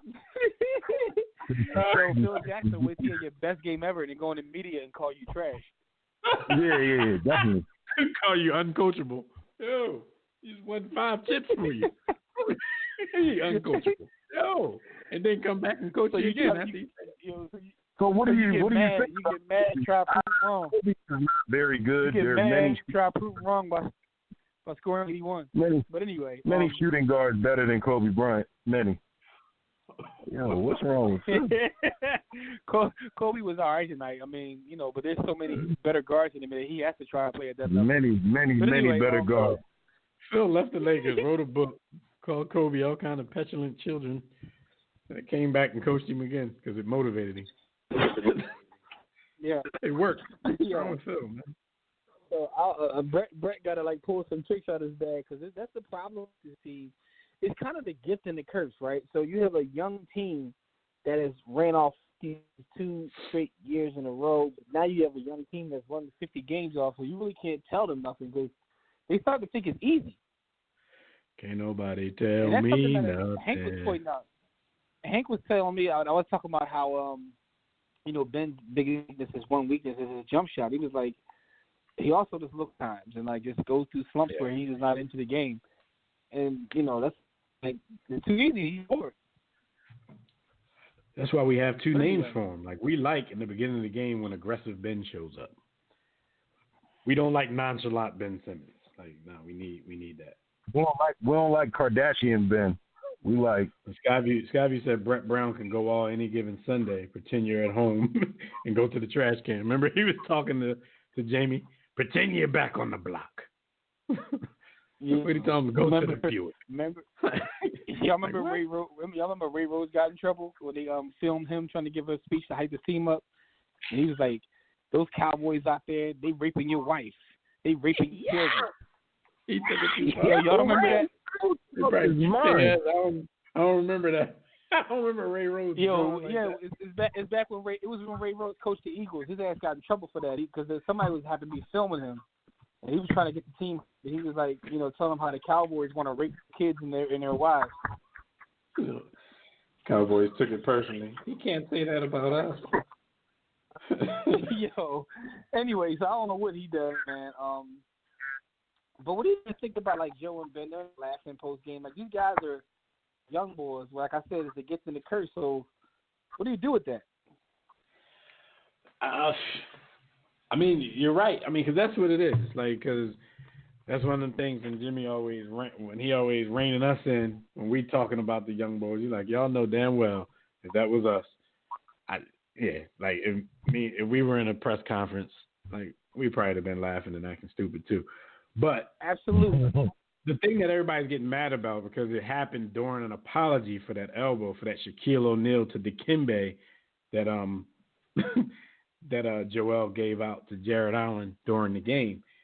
But I think it's just like you said earlier, Jimmy, where the media wants to make a bigger deal out of something than it really was. Because Joel actually told us why he was laughing, at least. And no, he told us why Ben was laughing too, because after a while he was like, yeah, he's laughing because I'm usually more humble. Because basically when he's talking about I apologize, that's when Ben started laughing because Ben knows, like, come on, that ain't even how you talk. So I don't even disbelieve what he said. But even with that explanation, everybody wanted to take it all. Oh, they being disrespectful. They laughing about the elbow and this and that. I heard Jalen Rose say, yeah, I don't like how they laughing, and that elbow could have been a fatal blow. I'm like, oh, God, now you're going to kill the dude with the elbow. Like, y'all just sensationalized everything. It could have been a fatal blow. Come on, Jalen. No. If the Kimbe ain't dead, shout out to Rudy Tomjanovich. Because the Kimbe should have died four times in the finals in 2000. I send it all the time. How many days since the NBA has been drama free? Like 0. Anyway, man, he said a fatal blow. That joke could have killed him. Come on, Joel tried to catch your body. The Celtics and Pacers. Slumped skinny boy though. His afro bounced away. 2-0. It's funny how the Celtics lead 2-0, right? And the Pacers have these lapses in the game. But somehow, me watching this series, I'm still impressed with the Pacers because they shouldn't even be in these games. Like they shouldn't be in the playoffs. I look at the Pacers roster and wonder how do they play this tough. Yeah, how are they in the playoffs? How do they play this tough when they got they got a team from Gustin Lake out there? I just want to know where Brianna Miles is.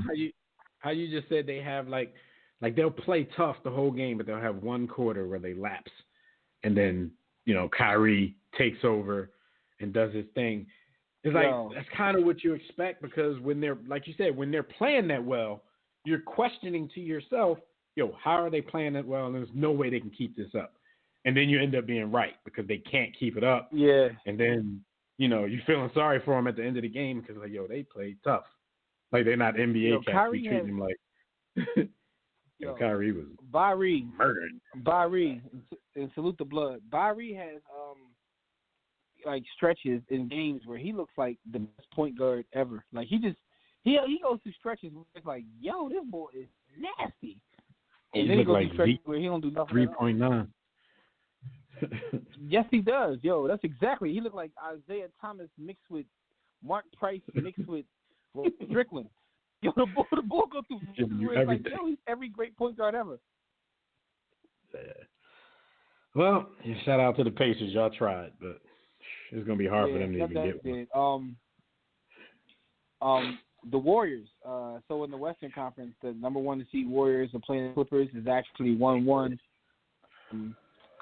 So KD and Beverly has been like the story. Outside of Cousins going down and missing the rest of the playoffs, story of this series so far has been Patrick Beverly, who's gotten under KD's skin, bothered KD ungodly, had him ejected in the first game, had him commit 9 turnovers the second game, a game in which the Warriors were up by 10, and then end up losing.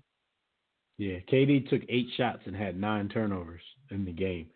I mean, you can kind of he even explained it. Like, I learned a lot from KD's press conference, and it's because he wasn't being all standoffish to the media. He actually talked and explained some things, and what he said kind of made sense.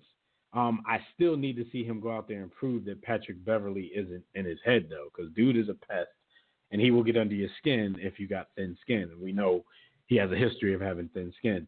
But as far as the shots go, that's understandable because he was, we were up 30 points. There really was no reason for him to be out there jacking. But at some point, when they're, chopping this lead down, it's time to go out there and hold them back. Like you can't. He said he had 5 shots when they were up 31 points. All right, I feel you on that. You ended with 8 though, and they came back from a 31-point deficit and beat you. So that's where you go out bucking if you're supposed to be the best player in the league. Here's the thing, though. We don't let that happen. What I found interesting about that interview is that he definitely did open up more than he usually does. But the funny thing is he's always said, I don't mind answering your questions if you're asking me basketball questions. Right. And it's kind of proof of it. Like, listen, if you ask him something about the X's and O's of the game, he'll get all into it. He just hates when they be like, yo, how you feel about Westbrook doing this? So they ask him all them TMZ-type questions. Yeah. I mean, but you can't be out there tweeting with burner accounts and then don't expect to get asked about it. You can't give him reason to ask you TMZ questions. Yeah, you're drawing right absolutely right about that. But he did shout out that to very well. Shout out to Boogie, man, who probably lost another bag, getting hurt again. Yeah. It's probably man, it might Boogie be good for y'all, though, Jim, because he might end up in LA if he don't find his way back to the Golden State Warriors. You might end up, y'all might end up getting him on a discount. Yeah, he's gonna end up being hurt every 5 games, so it don't matter. That's his new twist. Boogie turned down a max deal from Sacramento and ain't been right since. So, sometimes that Sacramento team is improving. This year's Sacramento team with Boogie probably would have been in the playoffs. Absolutely. Sometimes you gotta get your Devin Booker on to take that bread and say forget winning. But anyway, after the game 2 collapse, he's some 70-point trash. A Big Welvin, his went to Twitter and let her hands go. New Earth, hashtag New Earth. Yeah, and she retweeted a lot of negative stuff about KD. So Welvin coming at KD through his mama. Yeah, but real quick, we got to run through this. So I want to give a quick update that, the Nuggets are tied with the Spurs. Series is boring. The Spurs are bad for basketball because they bore me to death. Number 3, Blazers lead the Thunder 2-0. Dame is giving Russ everything that, like he's taking it personal and trying to destroy Russell Westbrook. The Rockets. Because I think that's the person he does take most personal. Because Russ was out there telling him at the foul line, I've been busting that ass for years. And Dame was like, all right. Yo, he definitely did say that. They're up on the Jazz 2-0. They can't do nothing with Harden. I don't even know what they can do. I have no advice for him because Bull's in the Matrix right now. He's somewhere else. Spider trash. That's real quick before you sign off, Jim, I just got to let people know. I got to let B. Austin know, too. My youngin' was right. Everybody thought he was crazy when he said that the Clippers were going to get a game. He got his game. And he got a $5 bet on the line that the Nuggets going to beat the Spurs, so he needed the Nuggets to win. He already betting at 7 years old. MyBookie.ag. Tell your Celtic. Yo, you stole it. I'm about to say, tell him MyBookie.ag for Young Celtic. Anyway, man, thank you, brothers and sisters, for joining us for another briefing War Room. Shout out to everybody in the chat, Facebook, Twitter, however you got through to us. We appreciate it. Those who couldn't get through, my apologies, but, we had a lot to talk about. Listen, keep in tune with us all week long through social media. Keep us right back here next week. We're going to talk NBA playoffs and lead right up to the NFL draft. So until then, enjoy your weekend. Enjoy the start of next week. And, remember, the hub, warroomsports.com. Check everything we do, social media, all of our content, warroomsports.com. Keep my book, sports.book.com, or at the hub of warroomsports.com. So until next time, everybody, don't accept mediocrity. Be steadfast in the war against ignorance. We'll see you chumps on top.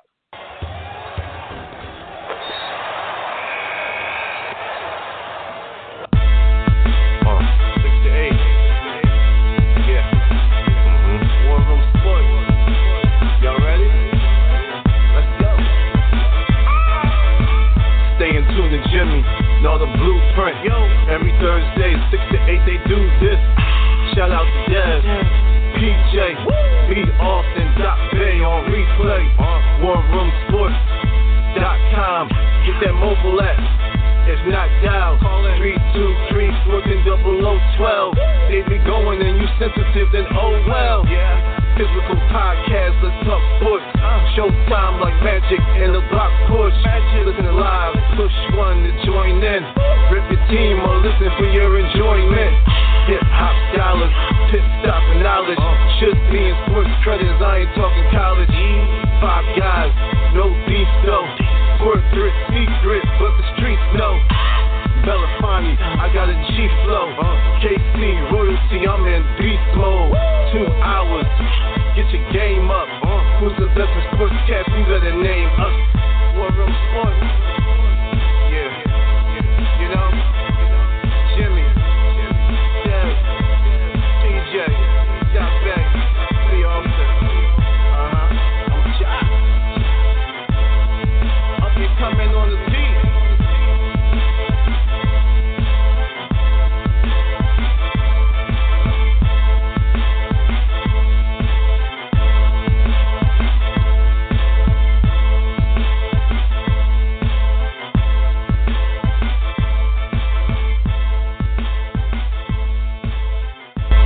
War Room Sports, www.warroomsports.com.